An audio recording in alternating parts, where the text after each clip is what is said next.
तो प्यारे सत्संग प्रेमी बंधुओं, आपने इस शब्द के मार्फत देखा कि पारख देश किसे कहते हैं। पारख देश, चेतन देश, जड़ तत्वों के देश, गहरा स्वरूप और पहुंच से सर्वथा परे चेतन जीवों का स्वयं स्वरूप, इसे ही चेतन देश एवं चेतन निज स्वरूप, चेतन पारख भूमि के स्थित ठहराव कोई कहा जाता है। इसे पारख देश कहा गया है। तो आगे बताया सदगुरु ने, अब चल पारख दे सारे हंसा, अब चल पारख दे साओ, अब चल पारख दे सारे हंसा, अब चल पारख दे सा।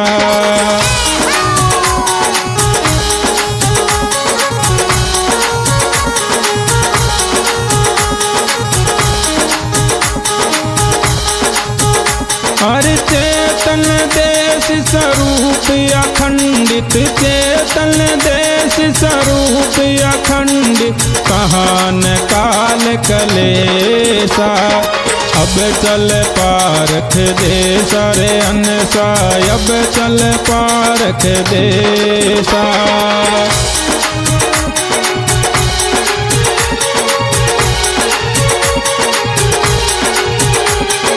म्यूजिक वही अपना गुरु कृपा रिकॉर्डिंग स्टूडियो देलाला।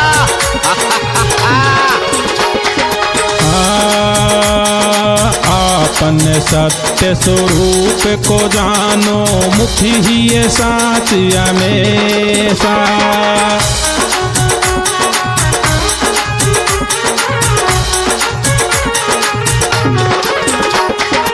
अपन सत्य स्वरूप को जानो, मुखी ही ये साच हमेशा।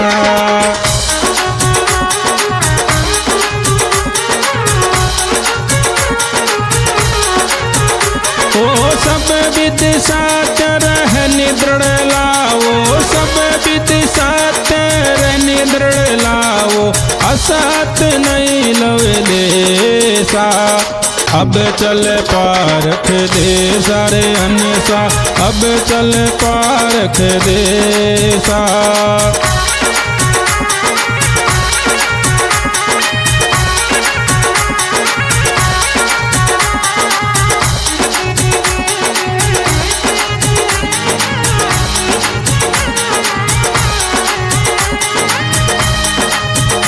ओ चेतन देश स्वरूप अखंडित, चेतन देश स्वरूप अखंडित, कहान काल कलेसा, अब चल पारख दे सारे अनसा, अब चल पारख दे सा।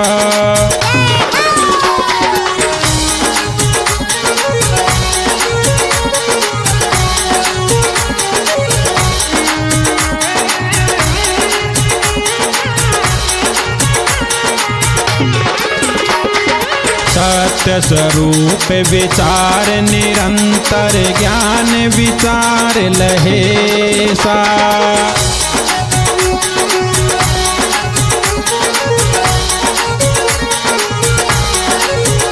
ओ सदाशील नम्रता कोमल, सदाशील नम्रता कोमल, मिलन सारता तैसा, अब चल पारख दे सारे अनसा, अब चल पारख दे सा, अब चल पारख दे सारे अनसा, अब चल पारख दे सा।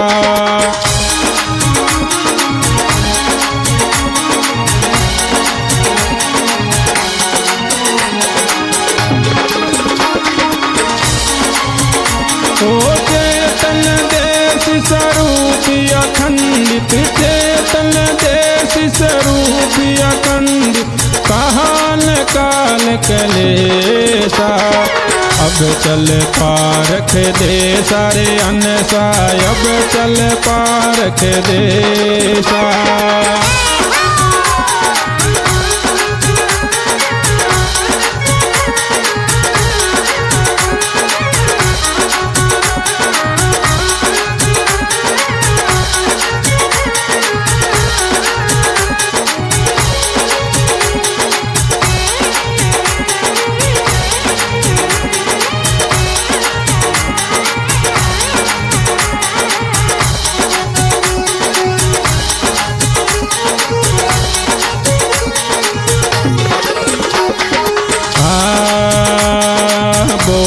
भाव गुरु भक्ति श्रद्धा प्रकाश विवेक सदैसा।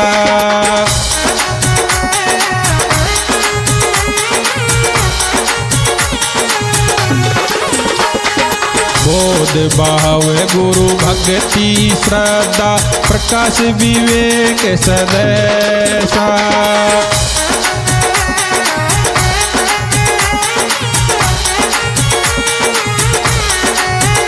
ओ राम स्वरूप वैराग दृढ़ धारण, राम स्वरूप वैराग दृढ़ धारण, जीवन मोक्ष कहे सा। अब चल पारख दे सारे अनसा, अब चल पारख दे सा।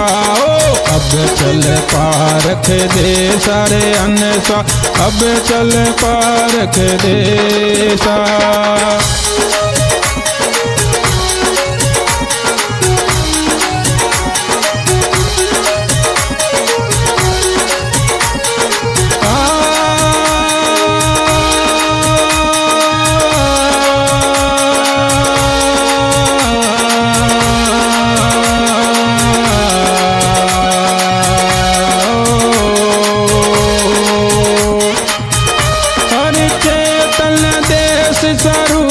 अखंडित चेतन देश स्वरूप अखंडित, काल काल चले सा। अब चल पारख दे सारे अनसा, अब चल पारख दे सा। अब चल पारख दे सारे अनसा, अब चल पारख दे सा।